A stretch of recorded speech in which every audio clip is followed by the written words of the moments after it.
उमेश पाल हत्याकांड में UP STF ने बड़ी कार्रवाई करते हुए माफिया अतीक अहमद के बेटे असद अहमद और उसके एक सहयोगी शूटर गुलाम अहमद का एनकाउंटर किया। लेकिन इस कार्रवाई पर अब यूपी से लेकर पश्चिम बंगाल तक सियासत शुरू हो गई है। सत्ता पक्ष और विपक्ष इसे लेकर अब आमने सामने आ गए हैं। घटना के कुछ देर बाद ही आरोप प्रत्यारोप का दौर शुरू हो गया।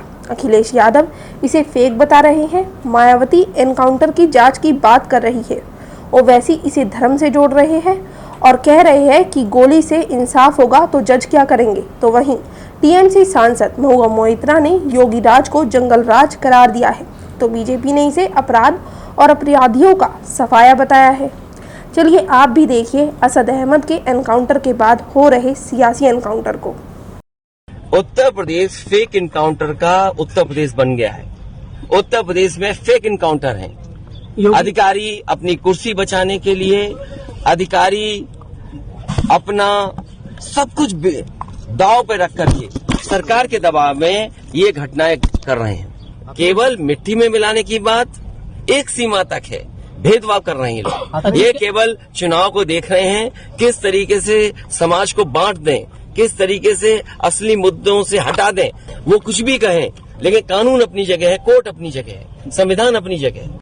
It doesn't surprise me because I remember you and your colleague just telling me before this that this gentleman was brought from Gujarat to Meerut, and in connection with that the Honorable Chief Minister of Uttar Pradesh had Mr. Ajay Bisht had actually said that gaadi palat jata hai, which means cars can overturn, right? Yeah, so his real name is Ajay Bisht. He calls himself an yogi, but that is his correct name. So I prefer to call people by their real names. So anyway, his car overturned, and the car, he says, "Gaadi to palat hi sakta hai."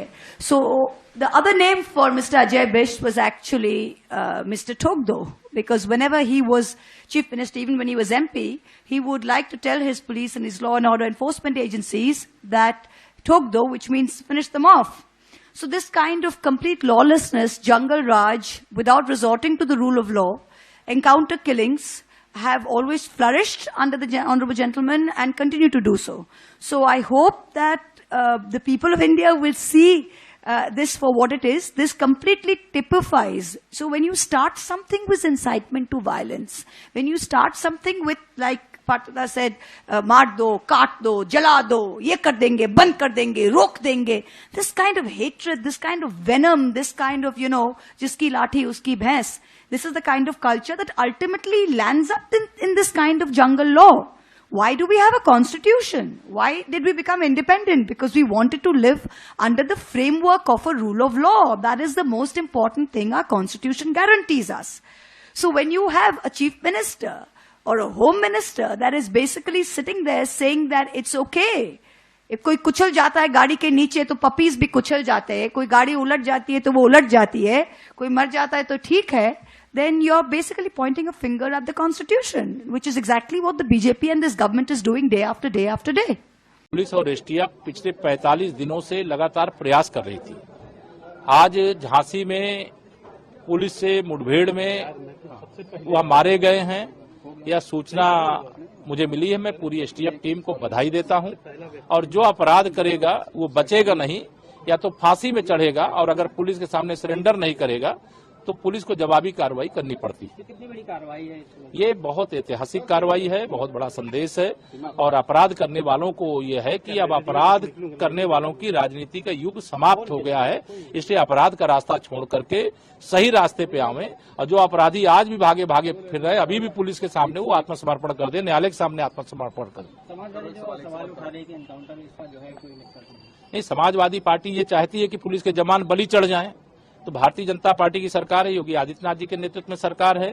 मुझे पूरा विश्वास है कि हम अपने police के 2 जवानों को उमेश पाल जी की सुरक्षा में जो लगे थे उनको खो चुके हैं, और उनको खोने के बाद अब पुलिस के जवानों को अपनी बलि देना पड़े, यह जरूरत नहीं है। अपराधी पकड़ने के लिए जो कार्रवाई करनी पड़े वो करें।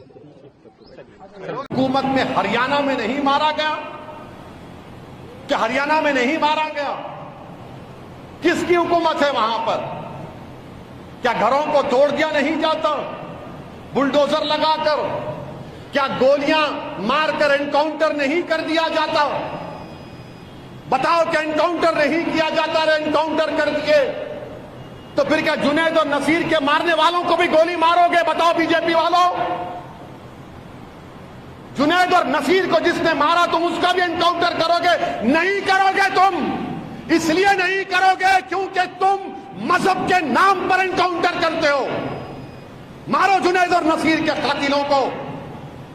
नहीं मारोगे, अब तक एक पकड़ा गया, 9 गायब। नहीं करोगे। ये कानून की धज्जियां उड़ रही हैं, एनकाउंटर नहीं।